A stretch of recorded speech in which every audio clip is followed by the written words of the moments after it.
এখন রাত 10:30, একটু পরেই শুনবেন সর্বশেষ বিশ্ব সংবাদ। আপনারা বিবিসি শুনছেন ঢাকায় FM 100, রাজশাহীতে 88.8, খুলনায় 88.8। আপনারা যেখানে আছেন, বিবিসি আপনার সাথেই আছে।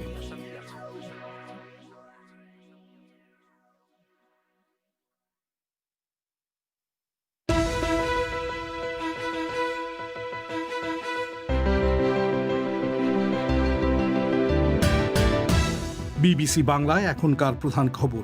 ফ্রান্সের প্রেসিডেন্ট ম্যাক্রো করোনা পজিটিভ হওয়ার পর ইউরোপের বেশ কয়েকজন নেতা এখন কোয়ারেন্টিনে। শেখ হাসিনা ও নরেন্দ্র মোদীর মধ্যে ভার্চুয়াল বৈঠকের পর বাংলাদেশ বলছে তিস্তা নদীর পানি বন্টন ও সীমান্ত হত্যা সহ সব ইস্যুই আলোচনায় এসেছে। কিন্তু দুই দেশের চাওয়া পাওয়ার হিসেব কি মিলেছে? তাদের ইস্টার্ন বর্ডারটা মোটামুটি সিকিউর। এত বড় পাওয়ার কিছু আছে, কানেক্টিভিটি করছে, তাদেরও তো জিনিস বিক্রি হয়, আমাদের জিনিস বিক্রি হয়। আমরা এটা বলেছি যে তোমাদের অনেক লোক আমাদের দেশে চাকরি করে, শুধু বাংলাদেশের উপকার না, ভারতের উপকার হচ্ছে। প্রান্তিক আয়োজনে থাকছে প্রীতিভাজন ইস্যু। তবে শুরুতেই এখনকার মতো সর্বশেষ বিশ্ব সংবাদ।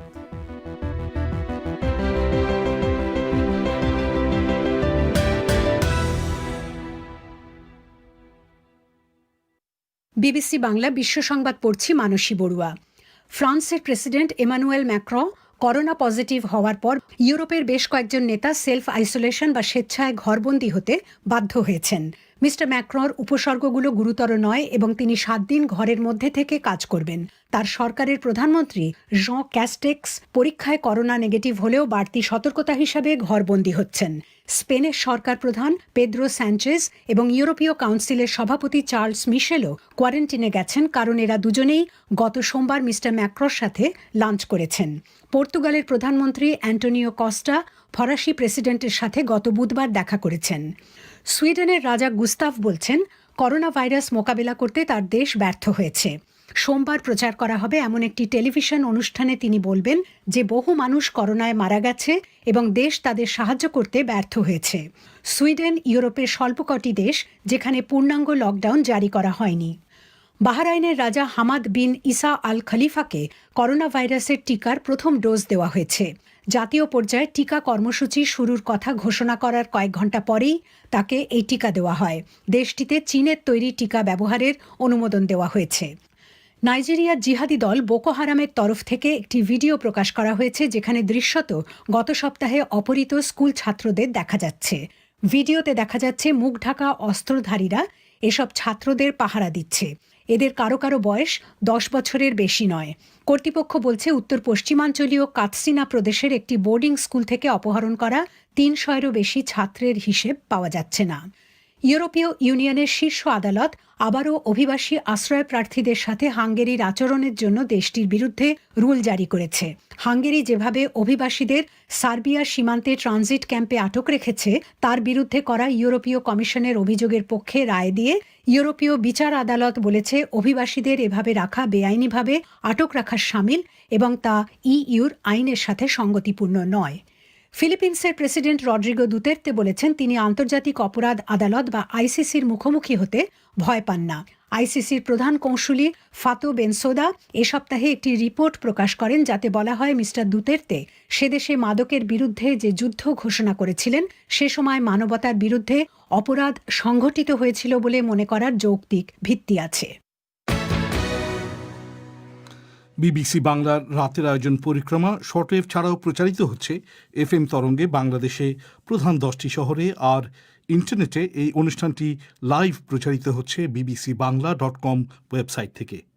অনুষ্ঠানে আপনাদের সাদর আমন্ত্রণ জানাচ্ছি আমি মাসুদ হাসান খান। অনুষ্ঠানের গোড়াতেই যেমনটা শুনছিলেন, বাংলাদেশের প্রধানমন্ত্রী শেখ হাসিনা ও ভারতের প্রধানমন্ত্রী নরেন্দ্র মোদীর মধ্যে ভার্চুয়াল বৈঠকের পর বাংলাদেশ বলছে তিস্তা নদীর পানি বন্টন এবং সীমান্ত হত্যা সহ সব ইস্যুই আলোচনায় এসেছে এবং সব বিষয়ে ভারতীয় প্রধানমন্ত্রী ইতিবাচক মনোভাব দেখিয়েছেন। বাংলাদেশের পররাষ্ট্রমন্ত্রী জানিয়েছেন দুদেশের মধ্যে আজ 7টি সমঝোতা স্মারক সই হয়েছে। এছাড়া 55 বছর আগে বন্ধ হয়ে যাওয়া একটি রেল রুট উদ্বোধন করেছেন দুই প্রধানমন্ত্রী। কিন্তু দুই প্রধানমন্ত্রীর ভার্চুয়াল বৈঠকে বাংলাদেশ কি চেয়েছে আর কি পেয়েছে, আর ভারতের চাওয়ারই বা কী হয়েছে? ঢাকা থেকে বিস্তারিত জানাচ্ছেন সংবাদদাতা রাকিব হাসনাত। বাংলাদেশের প্রতিষ্ঠাতা রাষ্ট্রপতি শেখ মুজিবুর রহমানের জন্মশতবার্ষিকী উপলক্ষে চলতি বছরের 17 মার্চ ঢাকায় আসার কথা ছিল ভারতের প্রধানমন্ত্রী নরেন্দ্র মোদীর, কিন্তু করোনা মহামারী পরিস্থিতির কারণে সে কর্মসূচি বাতিল হয়ে যায়। শেষ পর্যন্ত আজ ঢাকা থেকে শেখ হাসিনা এবং নয়াদিল্লি থেকে ভিডিও কনফারেন্সের মাধ্যমে বৈঠকে যোগ দেন নরেন্দ্র মোদী। বাংলাদেশের পররাষ্ট্রমন্ত্রী একে আব্দুল মোমেন পরে এক সংবাদ সম্মেলনে বলেছেন, প্রতিটি ইস্যুই বাংলাদেশের তরফ থেকে আজকের বৈঠকে উত্থাপন করা হয়েছে।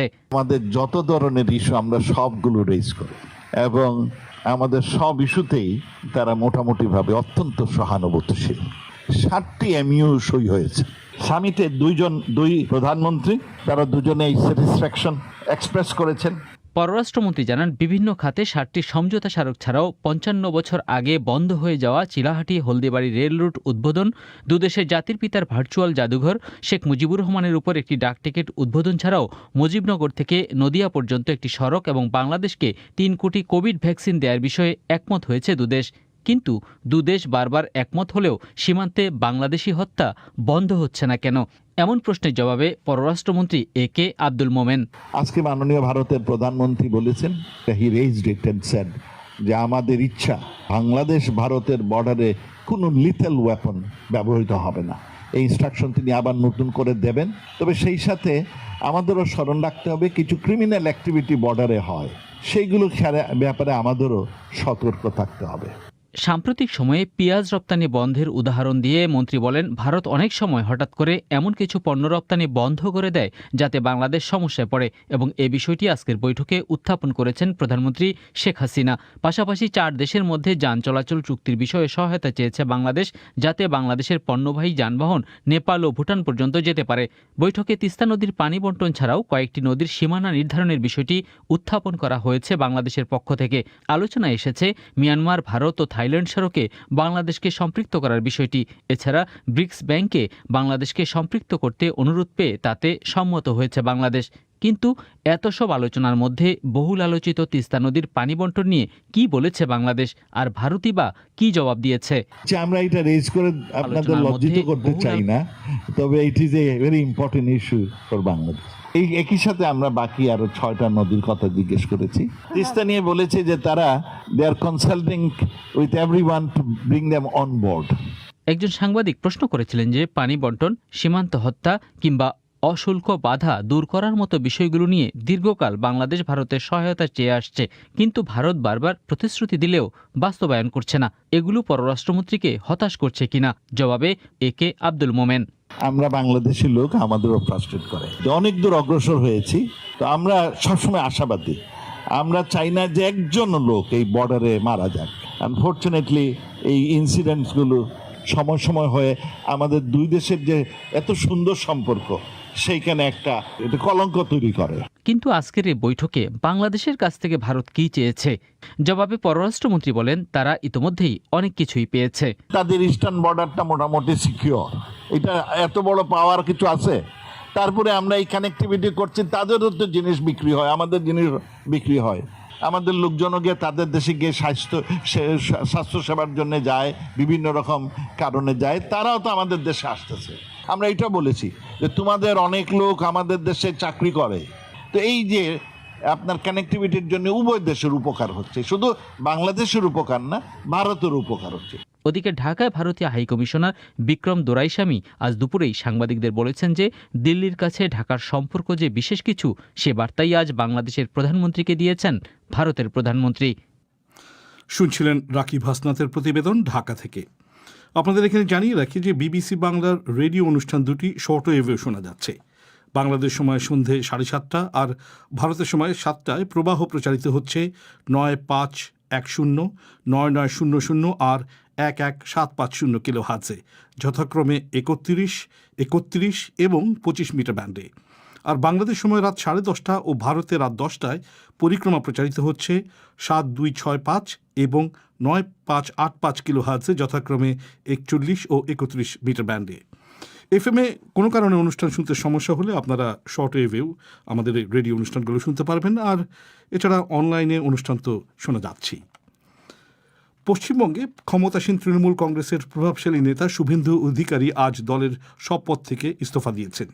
শনিবার কেন্দ্রীয় স্বরাষ্ট্রমন্ত্রী অমিত শাহর রাজ্য সফরে মিস্টার অধিকারী সম্ভবত বিজেপিতে যোগ দেবেন। সব পদ থেকে একই সঙ্গে বিজেপিতে যোগ দিতে পারেন একজন সংসদ সদস্য।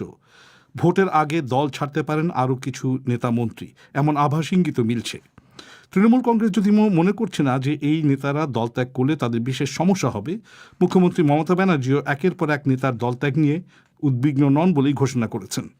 কিন্তু বিশ্লেষকরা বলছেন মিস ব্যানার্জির পক্ষে ভোটের আগে এই ক্ষতি কাটিয়ে ওঠা বেশ কঠিন হতে পারে। কলকাতা থেকে অমিতাভ ভট্টশালী। মমতা ব্যানার্জির পরে পশ্চিমবঙ্গে দ্বিতীয় সবথেকে জনপ্রিয় নেতা শুভেন্দু অধিকারী যে বিজেপিতে যোগ দিতে চলেছেন সেই ইঙ্গিত মাস দুয়েক ধরেই পাওয়া যাচ্ছিল। তিনি একে একে মন্ত্রিত্ব, অন্যান্য সরকারি পদ ত্যাগ করার পরে বুধবার বিধানসভার সদস্য পদও ছেড়ে দিয়েছিলেন, যদিও স্পিকার ইস্তফাপত্র এখনও গ্রহণ করেননি। আর আজ দলনেত্রীকে চিঠি দিয়ে তৃণমূল কংগ্রেসের সদস্য পদও ছেড়ে দিয়েছেন মিস্টার অধিকারী। তার মতোই দলের অন্য যেসব নেতারা বিক্ষুব্ধ হয়ে উঠছিলেন তাদের মধ্যে একজন আসানসোল শহরের মেয়র জিতেন তেওয়ারি আজ তার সরকারি পদ থেকে সরে দাঁড়িয়েছেন। একজন এমপিও দল ছেড়ে বিজেপিতে যোগ দেবেন বলে ইঙ্গিত পাওয়া যাচ্ছে। ভোটের আগে একের পর এক নেতা দল থেকে সরে যাওয়া নিয়ে কতটা চিন্তিত তৃণমূল কংগ্রেস জানতে চেয়েছিলাম দলের মুখপাত্র অধ্যাপক ওম প্রকাশ মিশ্রের কাছে। এগুলি সবই হচ্ছে এক রকমের নাটক। তার কারণটা হচ্ছে যারা শাসক দলের সঙ্গে যুক্ত ছিলেন, যারা শাসক দলের নেতা মন্ত্রী ছিলেন, তারা নির্বাচনের আগে এসে দলত্যাগ করতে চাইছেন। আমরা আশ্চর্যচকিত নই এই জন্য, এরকে দীর্ঘদিন ধরে বিজেপির সঙ্গে যারা যুক্ত ছিলেন তারাই কিন্তু আজকে এই প্রক্রিয়ার সঙ্গে সামিল হয়েছে। দলনেত্রী মমতা ব্যানার্জি কিছুদিন ধরেই বলছেন যে যারা বিজেপিতে চলে যেতে চান তারা স্বচ্ছন্দে যেতে পারেন, কিন্তু একের পর এক নেতার দল ছেড়ে প্রতিপক্ষ শিবিরে যোগ দিলে সেটা কি নির্বাচনে তৃণমূল কংগ্রেসকে কোনোভাবেই প্রভাবিত করবে না? রাজনৈতিক বিশ্লেষক ও প্রবীণ সাংবাদিক অরুন্ধতী মুখার্জি মনে করেন যে একসঙ্গে এত নেতা চলে গেলে দলের ভিতটাই কেঁপে যাবে নিঃসন্দেহে। বন্যার সময় যেমন রেড অ্যালার্ট জারি হয়, সেরকম তৃণমূলে অলরেডি রেড অ্যালার্ট জারি হয়ে গেছে। আর এখন জিতেন্দ্র তেওয়ারি এবং সুনীল মণ্ডল এবং অন্যান্যরা যখন ছাড়ার কথা বলছেন, তখন বোঝা যায় বন্যার জল বিপদসীমা অতিক্রম করেছে। একটা সাঁড়াশি আক্রমণ হচ্ছে, বিপদ ওদের ঘিরে ধরেছে, এটা পরিষ্কার বোঝা যাচ্ছে। তার কাছে আরও জানতে চেয়েছিলাম মমতা ব্যানার্জির যে জনপ্রিয়তা তা দিয়ে কি তিনি সেই বন্যার জল আটকাতে পারবেন না? মিস মুখার্জি বলছিলেন, মমতা ব্যানার্জির ক্যারিশমা নিয়ে কারো কোনো সন্দেহ 2011 আগ পর্যন্ত ছিল না। উনি সত্যি একার ক্ষমতায় ব্রিগেডে মিটিং করেছেন, উনি একার ক্ষমতায় এসেছেন, কিন্তু সেইটা উনি খুইয়েছেন বলে আমার মনে হয়। বিজেপি বলছে যেসব নেতাকর্মী তৃণমূল কংগ্রেস থেকে বেরিয়ে আসতে চাইছেন তারা তাদের দলে স্বাগত। আবার বামফ্রন্ট এবং কংগ্রেস বলছে দল ভাঙিয়ে নেতা বিধায়ক নিয়ে আসা শুরু করেছিলেন মমতা ব্যানার্জি নিজেই। সেভাবেই বামফ্রন্ট এবং কংগ্রেস থেকে একের পর এক নেতা বিধায়ককে তৃণমূলে নিয়ে যাওয়া হয়েছিল। এখন সেই একই কাজ করছে বিজেপি। অন্যদিকে রাজনৈতিক বিশ্লেষক শুভাশিস মৈত্র বলছিলেন এর আগেও মুকুল রায়ের মতো তৃণমূল কংগ্রেসের দ্বিতীয় সর্বোচ্চ নেতা দল ছেড়ে বিজেপিতে গেছেন, বা কলকাতার মেয়র শোভন চ্যাটার্জিও দল ছেড়েছেন। তৃণমূল কংগ্রেসকে খুব একটা ক্ষতি তারা করতে পারেননি।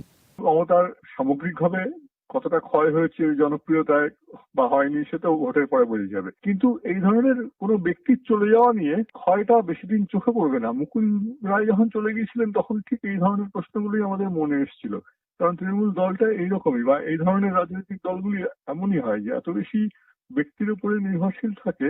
তার সুবিধা অসুবিধা দুই আছে। এটা একটা সুবিধা যে তার সর্বোচ্চ নেতৃত্ব মুকুল রায় যখন চলে গিয়েছিলেন আমাদের মনে হয়েছিল যে বিরাট ক্ষতি হলো, কিন্তু পরবর্তীকালে দেখা গেছে যে মুকুল রায়ের অভাববোধটাই তৃণমূলে নেই একেবারে। বিশ্লেষকরা বলছেন যেসব নেতারা তৃণমূল কংগ্রেস ত্যাগ করার কথা ভাবছেন তাদের মধ্যে জনপ্রিয়তা একমাত্র শুভেন্দু অধিকারীরই ছিল।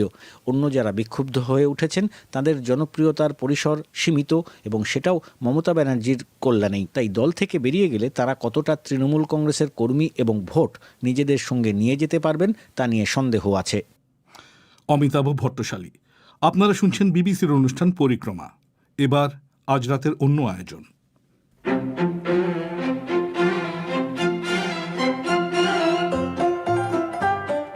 এ সপ্তাহের প্রতিভাজন ইস্যুতে সবাইকে স্বাগত। আজ আপনাদের সাথে আছি আমি মানসী বড়ুয়া আর আমি সাবির মুস্তাফা। বাংলাদেশের প্রতিষ্ঠাতা রাষ্ট্রপতি শেখ মুজিবুর রহমানের ভাস্কর্য নিয়ে বিতর্কে সম্প্রতি মতামত রেখেছেন দেশের প্রশাসনিক ক্যাডারের কর্মকর্তারা, যা নিয়ে নতুন বিতর্ক শুরু হয়েছে। আজকের অনুষ্ঠানের বেশি অংশ জুড়েই থাকবে এই ভাস্কর্য বিতর্ক নিয়ে চিঠি। প্রথমে লিখেছেন সন্দ্বীপের ওসমানিয়া থেকে মোহাম্মদ শামিমুল হক মামুন। 12ই ডিসেম্বর বিবিসি বাংলার প্রবাহের প্রধান খবরে বাংলাদেশের সরকারি আমলাদের 29টি ক্যাডারের নজিরবিহীন এক সমাবেশ থেকে পুলিশ বাহিনীর প্রধান বেনজির আহমেদ বলেন, আমার দেশের স্বাধীনতা, আমার দেশের সংবিধান, আমার রাষ্ট্র, আমার রাষ্ট্রের জনক, নোবডি ক্যান টাচ দেম। আমি মনে করি আইন শৃঙ্খলা রক্ষার দায়িত্ব পুলিশ সহ আইন প্রয়োগকারী সংস্থার। বিচারকদের চেতনা হবে ন্যায় বিচার প্রতিষ্ঠা। নাগরিক সমাজে বিবদমান নানা পক্ষের মানুষ বিবাদ মীমাংসার জন্য আদালত ও প্রশাসনেরই শরণাপন্ন হয়। তারাই যদি কোনো এক পক্ষ নিয়ে এ জাতীয় সমাবেশ করে, তাহলে অন্য পক্ষের কথা কে শুনবে? 29টি ক্যাডার কর্মকর্তারা কার বিরুদ্ধে মাঠে নামলেন? তারা কার কাছে দাবি জানালেন? কাকে হুমকি দিলেন? আপনি যে প্রশ্নগুলো করেছেন মিস্টার হক, সেগুলো অবশ্যই করা যায়, কিন্তু সেগুলোর উত্তর যে আমার আছে তা আমি বলবো না। তবে এটুকু বলা যায় যে তারা শেখ মুজিবের ভাস্কর্য সরানোর দাবিটাকেই রাষ্ট্রের আদর্শের পরিপন্থী বলে গণ্য করছেন এবং প্রজাতন্ত্রের কর্মকর্তা হিসেবে তার বিরুদ্ধে মতামত তুলে ধরাকে তাদের দায়িত্ব মনে করছেন। আপনি সেটার সাথে দ্বিমত পোষণ করতে পারেন, কিন্তু আমার মনে হয় তারা সেভাবে চিন্তাভাবনা করছেন। যারা ভাস্কর্য সরানোর দাবি করছেন তারা আদালত বা প্রশাসনের শরণাপন্ন হবেন বলে আমার মনে হচ্ছে না, কারণ তারা তাদের দাবির পক্ষে ধর্মীয় অনুশাসনের কথা বলছেন। অন্যদিকে যারা এই দাবির বিরোধিতা করছে তারা বাঙালি জাতির সংস্কৃতি এবং ঐতিহ্যের পাশাপাশি দেশের ধর্মনিরপেক্ষ সংবিধানের কথা বলছেন। তবে এটা ঠিক, গোটা বিষয়টি রাজনৈতিকভাবে স্পর্শকাতর এবং সম্ভবত 29টি ক্যাডারের সদস্যরা ভাস্কর্য বিরোধীদের একটি সতর্ক বার্তা দিতে চেয়েছেন। প্রশাসনের সেরকম একটি ভূমিকা আশা করে লিখেছেন দিনাজপুরের পার্বতীপুর থেকে মেনহাজুল ইসলাম তারেক। যারা বঙ্গবন্ধুর ভাস্কর্য তৈরির ক্ষেত্রে বিরোধিতা করছেন তারা কি জানেন না বিশ্বের অনেক মুসলিম দেশে ভাস্কর্য রয়েছে, যেমন তুরস্ক, Iran, Iraq, Indonesia, Malaysia, Saudi আরব, সংযুক্ত আরব আমিরাত, লেবানন, পাকিস্তান ইত্যাদি। অন্যান্য মুসলিম দেশগুলোতে ভাস্কর্য থাকলে বাংলাদেশে থাকবে না কেন? কেনই বা বাংলাদেশে বঙ্গবন্ধুর ভাস্কর্য নির্মাণ নিয়ে বিতর্ক উঠবে? আমার মতে অসাম্প্রদায়িক বাংলাদেশকে ক্ষতবিক্ষত করার এ এক গভীর ষড়যন্ত্র। আশা করছি ভাস্কর্য বিরোধী অপতৎপরতা প্রতিহত করতে প্রশাসনের জোর নিরাপত্তা বলয়ের পাশাপাশি এখানকার রাজনৈতিক ও সাংস্কৃতিক অঙ্গনও সোচ্চার হয়ে উঠবে। প্রশাসন অবশ্যই সরকারের নির্দেশ অনুযায়ী আইনসম্মতভাবে কাজ করবে, সেটাই স্বাভাবিক। প্রশ্ন হলো সরকার কী ধরনের সিদ্ধান্ত নেবে এবং সেই সিদ্ধান্ত বাস্তবায়ন করতে রাজনৈতিক এবং প্রশাসনিক ঝুঁকি কতটুকু। তবে বিষয়টা শুধু শেখ মুজিবের ভাস্কর্য নিয়েই না মিস্টার ইসলাম, এখানে বাংলাদেশের শিল্প সংস্কৃতির ভবিষ্যৎ দিক নির্দেশনাও মিশে আছে। যুক্তিসঙ্গত কারণেই সবার দৃষ্টি এখন দেশের রাজনৈতিক নেতৃত্বের দিকে, তারা কী সিদ্ধান্ত নেবেন তার দিকে। সেখানে গোঁজামিলের একটি আভাস পাচ্ছেন ঢাকার শামীমউদ্দিন শ্যামল। বঙ্গবন্ধু ভাস্কর্য ইস্যু নিয়ে স্বরাষ্ট্রমন্ত্রীর সাথে হেফাজতের আলোচনা হয়ে গেল। স্বরাষ্ট্রমন্ত্রী বলেছেন সংবিধান পরিপন্থী কোনো দাবি মানা হবে না এবং ধর্মকেও অবমাননা করা হবে না। অথচ হেফাজতের প্রধান দাবি ভাস্কর্য নির্মাণ করা যাবে না, আর ভাস্কর্য নির্মাণ ইসলাম ধর্মবিরোধী। তাহলে কি সরকার হাইকোর্ট চত্বরের গ্রিক দেবীর ভাস্কর্যের ন্যায় বঙ্গবন্ধুর ভাস্কর্য নির্মাণ অন্যত্র করে তাদের দাবি অনুযায়ী মুজিব মিনার তৈরি করে দেবেন? সরকারের মনে রাখা উচিত, বঙ্গবন্ধু ও মুক্তিযুদ্ধকে হেয় করে একমাত্র ক্ষমতায় টিকে থাকার লোভে হেফাজতের সাথে আপোষ কোনো মঙ্গল বয়ে আনবে না। স্বরাষ্ট্রমন্ত্রী ভাস্কর্য নিয়ে হেফাজতের সাথে আলোচনার কথা বলেছে ঠিকই মিস্টার শামীমউদ্দিন। অন্যদিকে প্রধানমন্ত্রী শেখ হাসিনা 15ই ডিসেম্বর তার ভাষণে এ বিষয়ে কোনো আপোষের বিন্দুমাত্র আভাস দেননি। তাহলে সরকার কোন দিকে যাচ্ছে তা বলা সহজ না। সরকার অনড় হলে হেফাজতের পরবর্তী পদক্ষেপ কী হতে পারে সে ব্যাপারে তারাও কোনো কথা বলছেন না। দেখে মনে হচ্ছে দুপক্ষই অপেক্ষা করছে অন্য পক্ষ কী করে সেটা দেখার। তবে রংপুরের পার্বতীপুর দোলাপাড়া থেকে মোহাম্মদ লিয়াকত আলী বলছেন, পুরো জিনিসটাই তার কাছে একটি সরকারি ফাঁদ। যেহেতু বাংলাদেশে এখন একদলীয় শাসন ব্যবস্থা কায়েম করা হয়েছে, ইউরোপ সহ বিশ্বের বিভিন্ন দেশের দূতাবাস বর্তমান সরকারকে গণতন্ত্র এবং মানুষের ভোটের অধিকার ফিরিয়ে দেওয়ার জন্য চাপ প্রয়োগ করছে। আমার মনে হয় এ কারণে বর্তমান ক্ষমতাসীন সরকার নতুন কৌশল অবলম্বন করেছে। বাংলাদেশের আলেম উলেমাকে উস্কে দিয়েছে যাতে তারা বিদেশি দূতাবাসকে বোঝাতে সক্ষম হয় তারা যদি গণতন্ত্র বা মানুষের ভোটের অধিকার ফিরিয়ে দেয় তাহলে সাম্প্রদায়িক শক্তির উত্থান হতে পারে।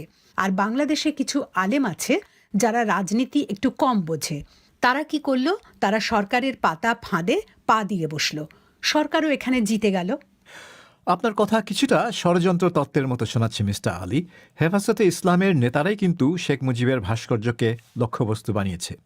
সরকারও নিশ্চয়ই জানে যে এখানে আপোষ করার মানে হচ্ছে বাংলাদেশের গোটা চারুকলা শিল্পে মুক্ত চিন্তা বিকাশের ক্ষেত্র মারাত্মকভাবে বাধাগ্রস্ত হতে পারে। কাজেই এই বিতর্ক কোনো ষড়যন্ত্রের অংশ, একথা প্রমাণ ছাড়া বলা ঠিক হবে বলে আমার মনে হয় না। ভাস্কর্য নিয়ে বিবিসি বাংলার রিপোর্টিং নিয়ে অসন্তোষ প্রকাশ করে লিখেছেন মোহাম্মদ জাহাঙ্গীর আলম, তবে তিনি কোথা থেকে লিখেছেন তা বলেননি। বর্তমানে ভাস্কর্য ইস্যু নিয়ে সোশ্যাল মিডিয়া সহ সারা দেশ সরগরম। তবে বিবিসি তথাকথিত কিছু সচেতন মানুষ নিয়ে ভাস্কর্যের পক্ষে মত ব্যক্ত করেন। তবে বিবিসির উচিত বাংলাদেশের 17 কোটি মানুষের দাবি একটিবার হলেও সেটা বিবেচনা করা উচিত।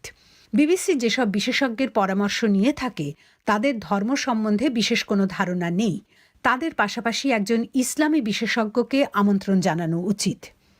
আমাদের সব রিপোর্টেই ইসলামী সংগঠনগুলোর বক্তব্য তুলে ধরা হয় মিস্টার আলম, কিন্তু মঙ্গলবার স্বরাষ্ট্রমন্ত্রীর বক্তব্যের সাথে তাদের বক্তব্যের জন্য বহু চেষ্টা করেও কেউ কথা বলতে রাজি হননি। প্রধানমন্ত্রীর ভাষণের উপর ইসলামী সংগঠনগুলোর প্রতিক্রিয়া চেয়েও কেউ কথা বলতে চাননি। তবে আমরা কোনো বিশেষজ্ঞ সাক্ষাৎকার নেই যাদের ইসলামিক জ্ঞান হয়তো সেরকম নেই, কিন্তু তাদেরকে এই বিতর্কের রাজনৈতিক পরিণতি সম্পর্কেই প্রশ্ন করা হয়, ধর্মীয় ব্যাপারে নয়। এবারে ভিন্ন প্রসঙ্গে যাই। একটি মর্মান্তিক ঘটনা নিয়ে লিখেছেন ঝিনাইদহ থেকে কাজী সাইদ। হবিগঞ্জে স্ত্রী সন্তানকে পাবার মামলায় হেরে যাবার পর আদালত প্রাঙ্গণে এক যুবক আত্মহত্যা করেছেন বলে সংবাদ মাধ্যমে দেখলাম। যেহেতু স্ত্রী তার স্বামীর সাথে না গিয়ে বাবা মায়ের সাথে যেতে চেয়েছেন, আদালত সেভাবেই সিদ্ধান্ত দিয়েছেন।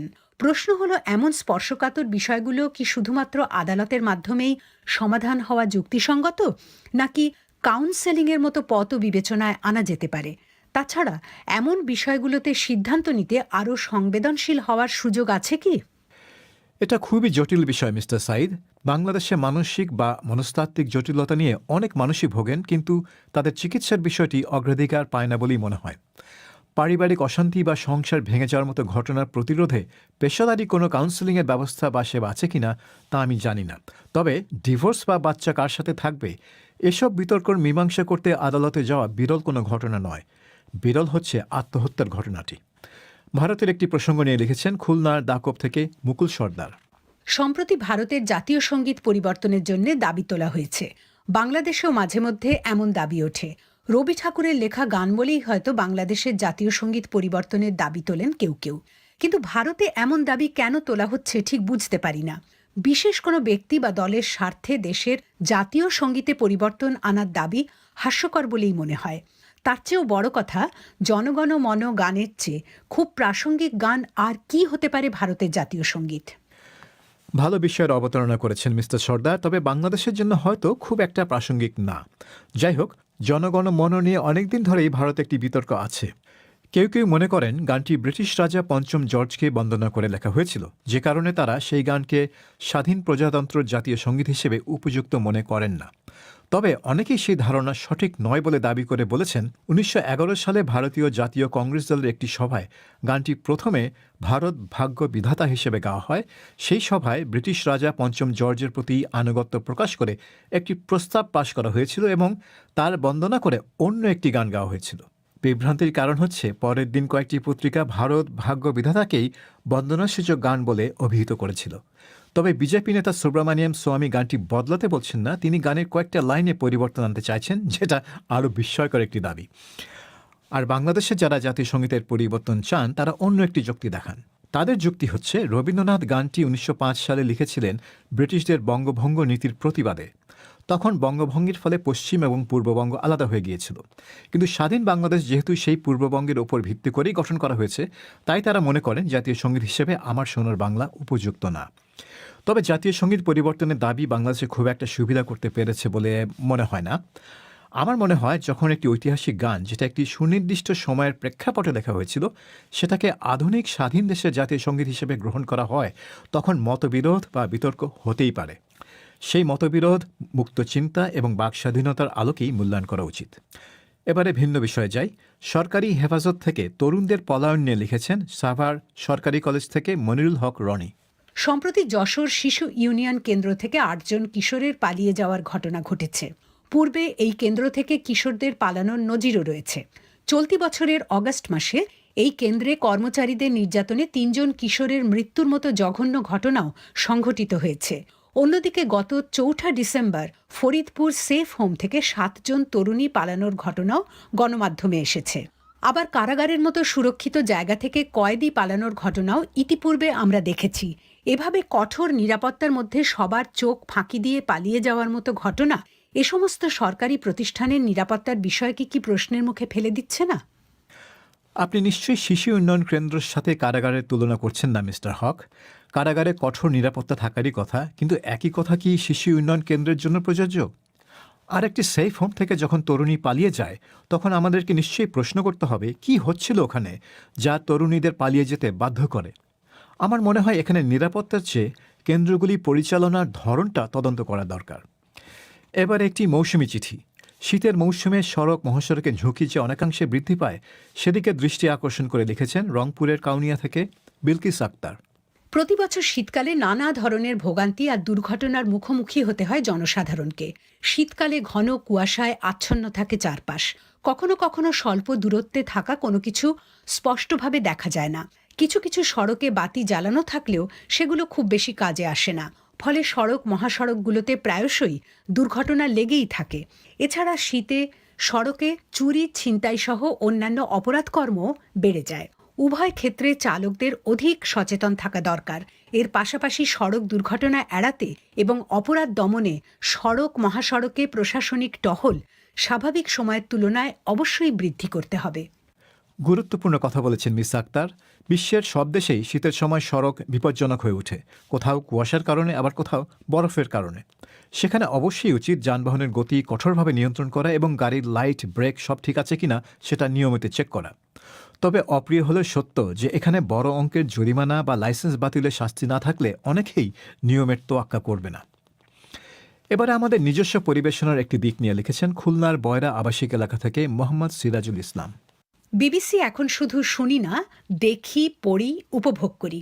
প্রতিবেদন সংশ্লিষ্ট আসল ছবি তো থাকছেই, তাছাড়া ইমাজিনারি আইটেমগুলোকেও অদ্ভুত সব প্রতীকী ছবি দিয়ে স্পষ্ট করে তোলা হয়। তবে কখনো কখনো এশীয় কালচারের ভাব ব্যঞ্জনায় ইউরোপীয় ছবি দেওয়া হয়। জুৎসই ছবি সংযোজন কি প্রতিবেদকের নিজস্ব কৃতিত্ব নাকি সম্পাদকীয় বিভাগের?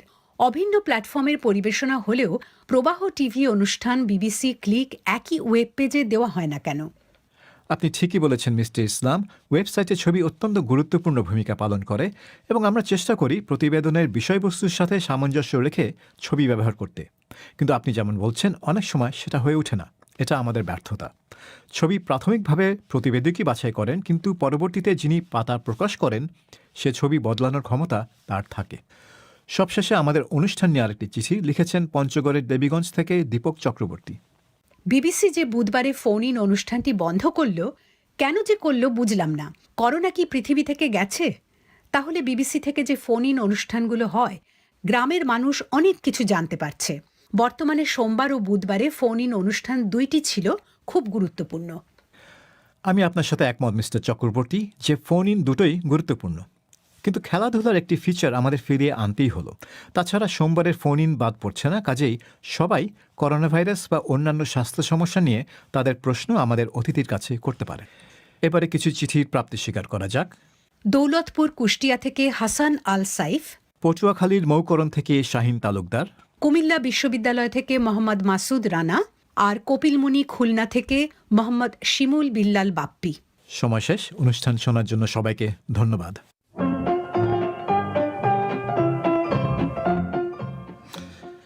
এবার অধিবেশন শেষ করার আগে সংবাদ শিরোনাম আরেকবার। ফ্রান্সের প্রেসিডেন্ট ম্যাক্রো করোনা পজিটিভ হওয়ার পর ইউরোপের বেশ কয়েকজন নেতা এখন কোয়ারেন্টিনে। এদের মধ্যে রয়েছেন ফরাসি প্রধানমন্ত্রী, স্পেনের সরকার প্রধান, পর্তুগালের প্রধানমন্ত্রী এবং ইউরোপীয় কাউন্সিলের সভাপতি। এরা সবাই তার সঙ্গে দেখা করেছিলেন। শেখ হাসিনা ও নরেন্দ্র মোদীর মধ্যে ভার্চুয়াল বৈঠকের পর বাংলাদেশ বলছে তিস্তা নদীর পানি বন্টন ও সীমান্ত হত্যাসহ সব ইস্যুতেই আলোচনা হয়েছে। আর এর সঙ্গে শেষ করছি আজকের পরিক্রমা।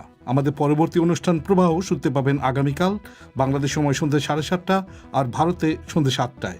শুনবেন আশা করে বিবিসি লন্ডন স্টুডিও থেকে। আজকের মতো বিদায় নিচ্ছি আমি মাসুদ হাসান খান। শুভরাত্রি।